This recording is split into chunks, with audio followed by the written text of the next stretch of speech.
So for our meditation today, I'm going to read a meditation on hope and love in a time of struggle. And it's by Unitarian minister Alice Onasheka Nosman. So let's just go ahead and just gently close our eyes and just allow your body to start to be comfortable in your seat, or perhaps you're at home lying on the floor.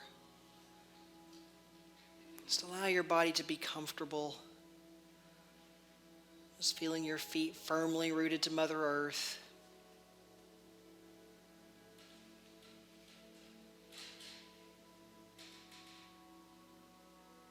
Just becoming aware of the breath and feeling it as it enters into your body and enters down into the lungs and is warmed by the lungs and moves through every cell of your body.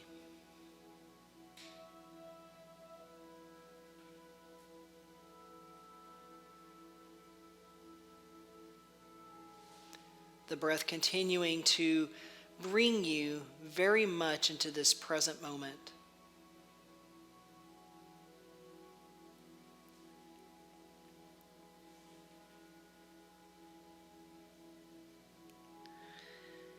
In a world that can sometimes be filled with brokenness and sorrow, it would be easy to lose ourselves in never-ending grief.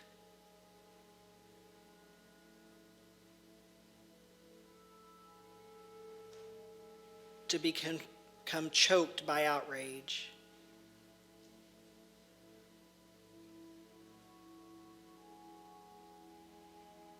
To be paralyzed by the enormity of suffering.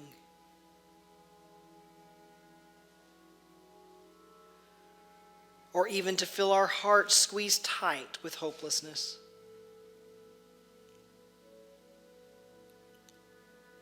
Yet today, on this morning, let us simply breathe together as we hold our hearts open.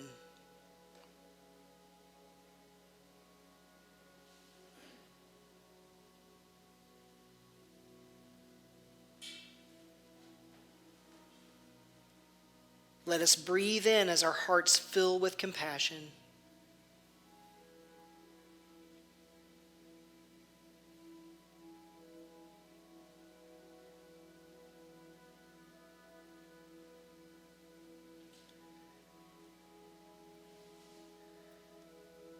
Breathing out as we hold in prayer healing for our world and in our lives.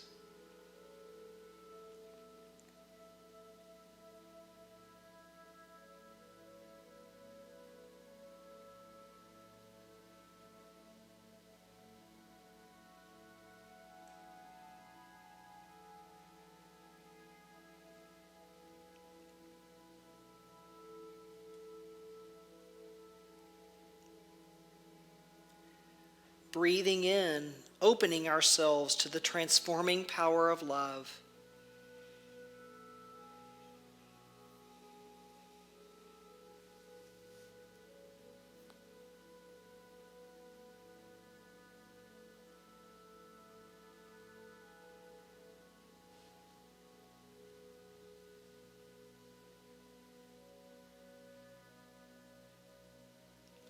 Breathing out as we hold in prayer for peace in our world and in our lives.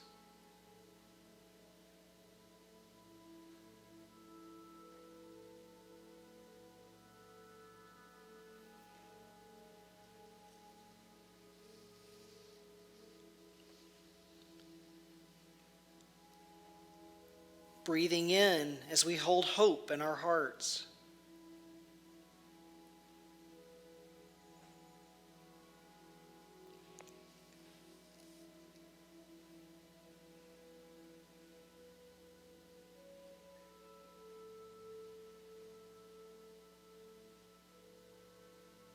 Breathing out as we hold in prayer justice for our world and in our lives.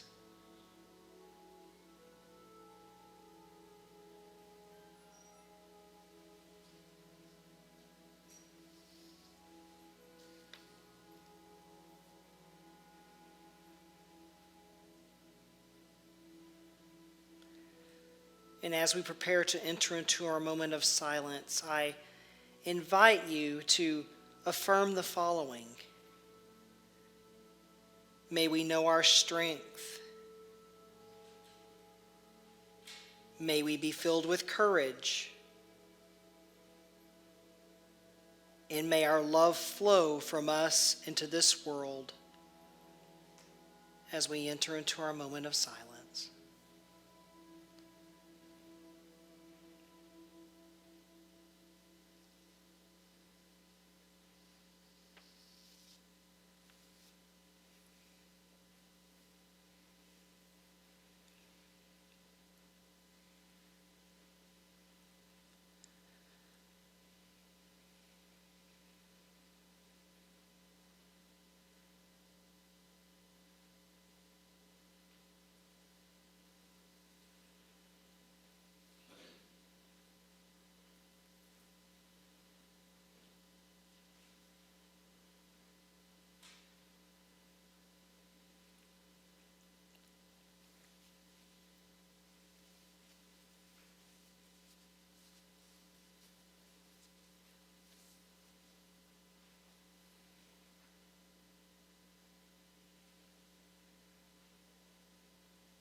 I invite you to now bring your awareness back to this time and this place, and to continue to breathe in and breathe out.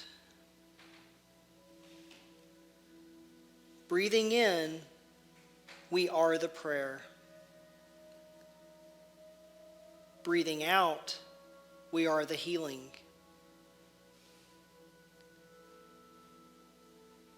Breathing in, we are the love. Breathing out, we are the peace. Breathing in, we are the hope. Breathing out, we are the justice. May we know our strength. May we be filled with courage. May our love flow from us into this world. Amen. Blessed be, and may it forever be so. Namaste.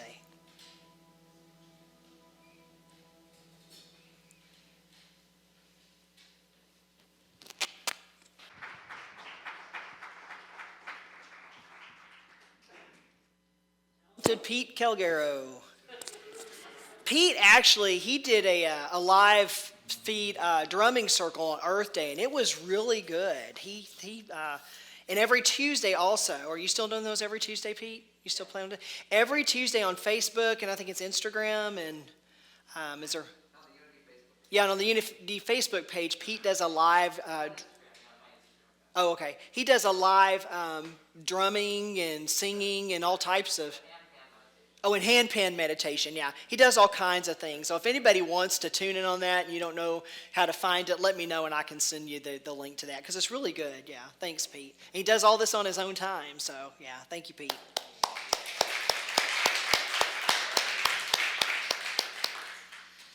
I only watch it on Facebook. That's why I was making sure that we covered all the bases. All right. So is anybody like starting to breathe a little bit freely now, starting to think that maybe we're starting to see the light at the end of this COVID thing finally? I mean, several of us are back in person. We still have people live streaming, that's fine too. And maybe some people are starting to think about coming back or will come back. But we're all kind of starting to see a little bit of light at the end of the tunnel. But has anybody been pondering the end, like when it really is over.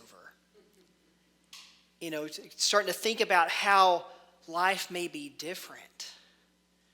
And I don't mean by just breaking free of the house, because several people have been in their homes almost for a year, and some people are still in their homes. But has anybody literally just asked yourself the question of, what's next?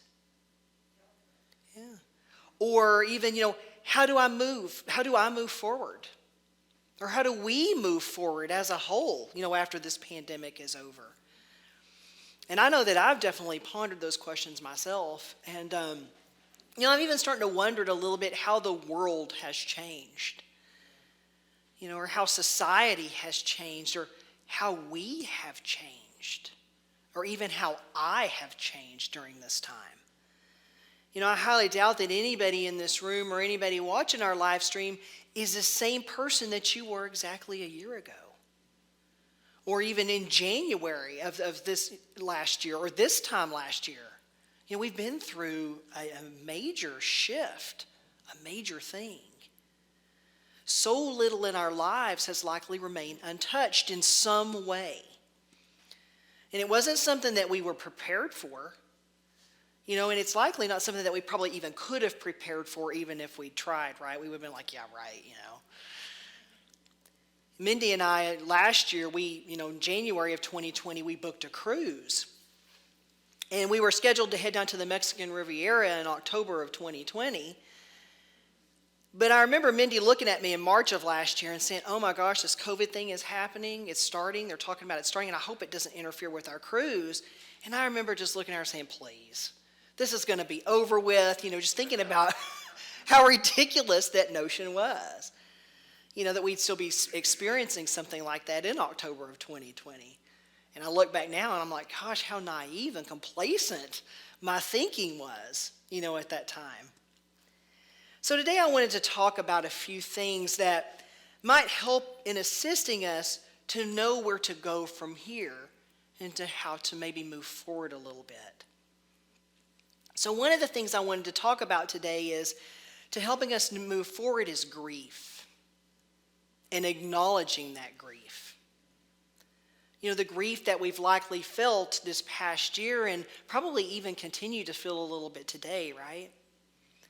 I've talked to so many people who have admitted to me that, they have felt grief during this time and can still continue to feel it a little bit.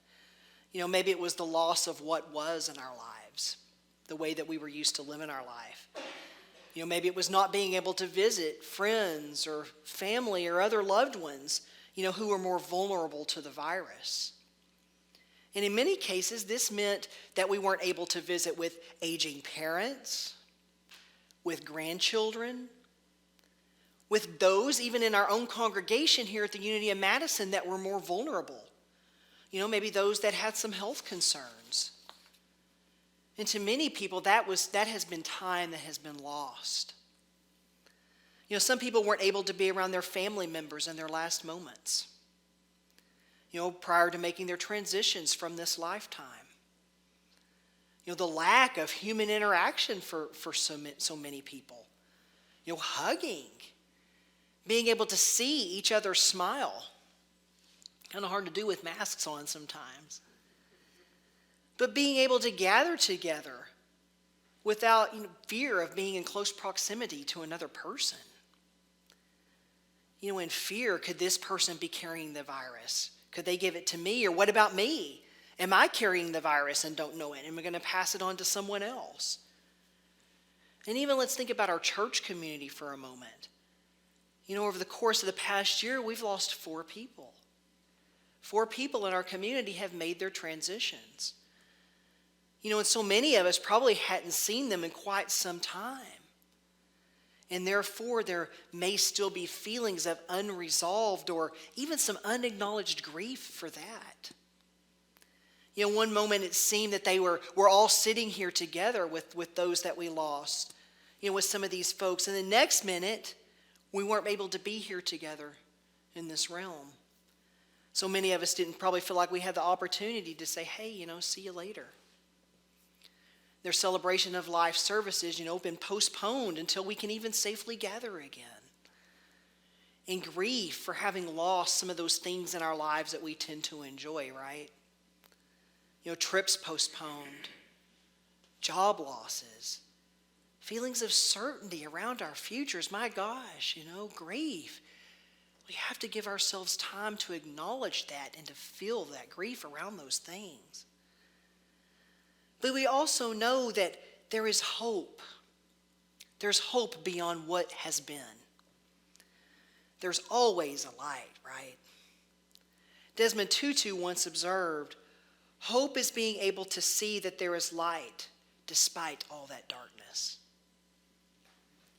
So the light through that darkness is one of those ways in which we begin to move forward, knowing that there is light through that darkness.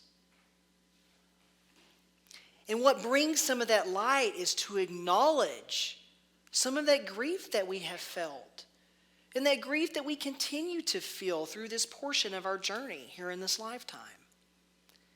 It is then when we begin to move forward. Now, one of the ways in which we can begin to move through it is using some of our spiritual tools. And some of those we may think about the least when it comes to dealing with grief. And one of those is gratitude. And it maybe seem kind of weird at first, right? To think about how grief and gratitude could somehow share that same space together. But let's examine it for a bit. Let's just be willing to be open and examine that for a bit. As we likely know by now, things may not always be the way they initially seem on the surface. Sometimes we may tend to look more at what we perceive as being the obstacle, right? COVID in this instance. COVID felt like a pretty big obstacle for so many of us. And for us to begin to focus on what it is that we've lost during this time.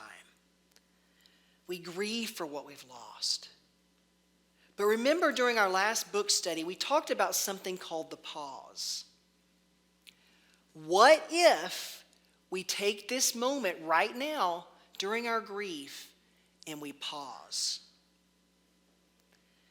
And we know and we acknowledge that it's okay to feel sadness over those things that we've lost. But what if we also we chose to hold dear and hold close those things for which we can be grateful? Those things in our life that have brought us so much joy. I know during this time of COVID, I've really had the opportunity to strengthen my relationships with some of you. Maybe in ways that wouldn't have happened if we hadn't experienced COVID. We've studied books together. We've shared discussion over some of those books. Some of you have invited me into your homes to visit when you were in the hospital, to be a part of someone's last moments here on this earth before making their transition, to pray with you. And just to know that the people on our live stream have tuned in Sunday after Sunday, and all of you in here continue to live stream and to tune in Sunday after Sunday as we talked and played music to an empty sanctuary. And to me, there is gratitude for those moments and for all of that. And what about with others? How have you perhaps been there for someone else during this time? How have you been there for someone that needed you? What about someone else that's been there for you? Might there be a little bit of gratitude there that we can find?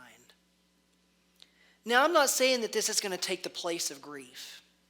And I'm not saying that to feel grief is wrong and to experience grief is wrong, or that you should somehow steer away from it, because that's not true.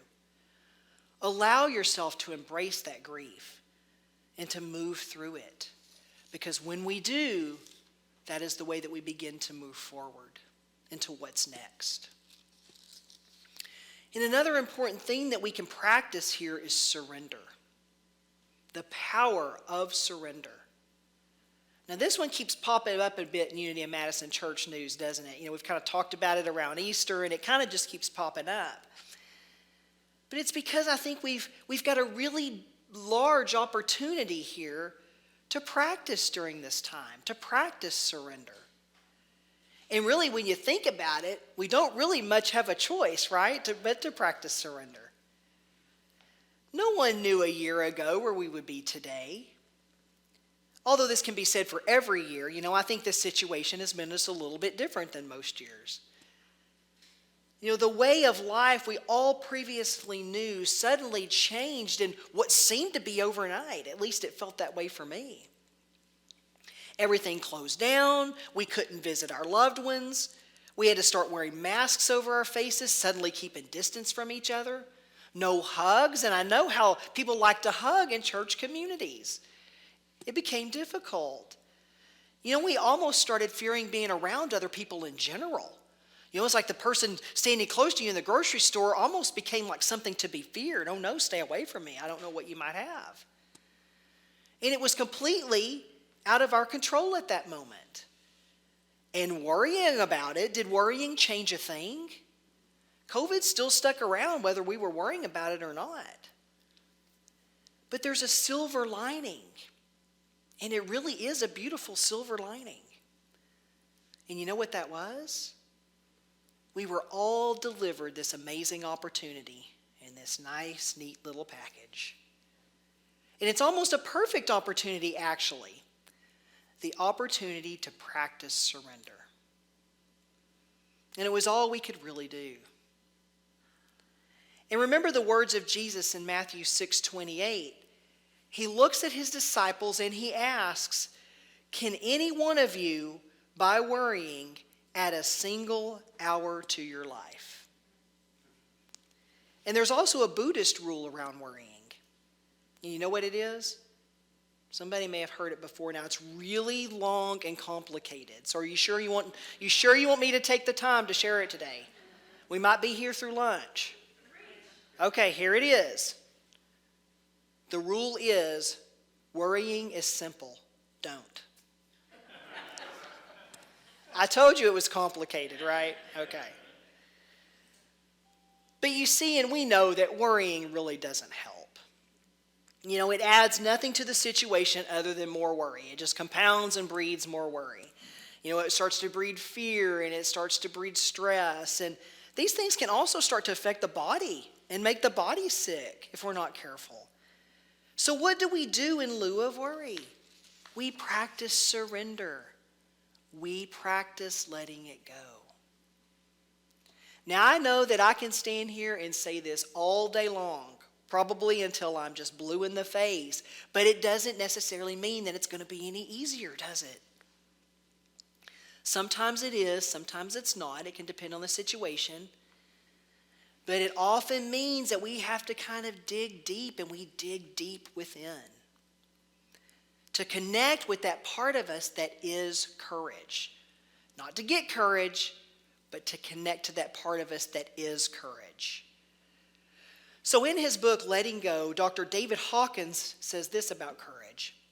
He says, with courage, there is the willingness to take chances and to let go of former securities. Now, I think that this is very applicable to what we've been through with this pandemic, along with what we're still having to do, because we're not through it quite yet. We're having to let go of a lot of those former securities.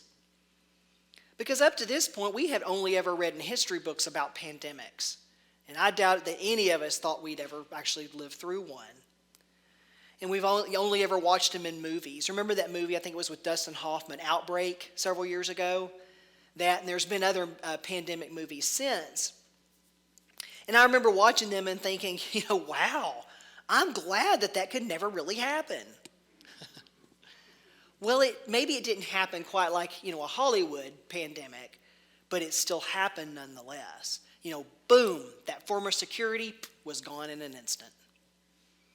Now, Dr. Hawkins goes on in his book, Letting Go, and also says this about courage. He says, there is the willingness to grow and benefit from new experiences. So there we go. There is the key right there.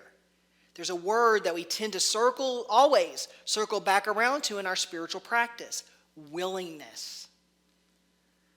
Dr. Hawkins says there is a willingness to experience uncertainty, periods of confusion, and temporary upset, because underneath the temporary discomfort, we have a long-term transcendent goal.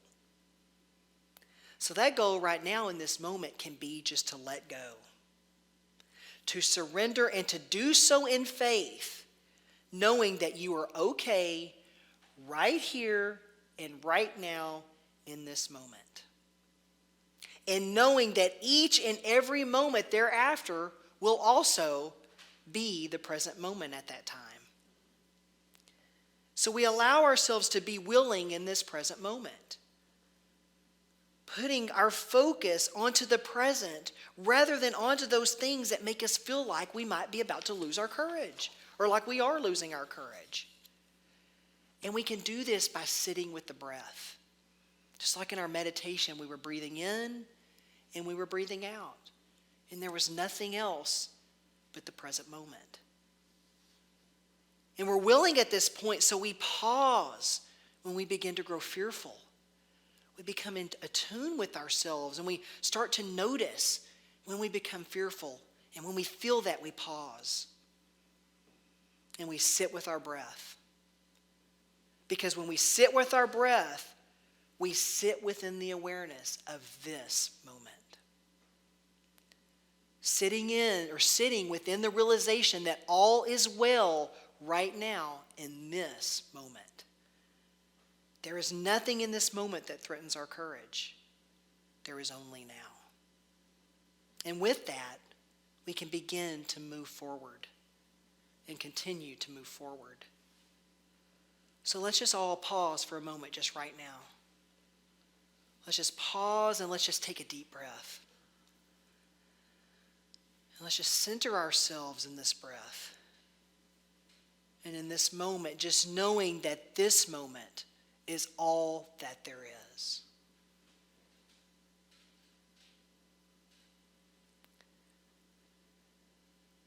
So we can continue to ask ourselves the questions of where do we go from here? And or where do I go from here? And that's okay. But it's also okay to be okay with not knowing. It's okay to trust that the way forward may very well be better than what it was that we left behind. It's okay to have faith in knowing that all is well right here and now in this moment, and will continue to be well. So we allow ourselves to grieve and to remain grateful. And we surrender with courage and willingness to this present moment. Namaste.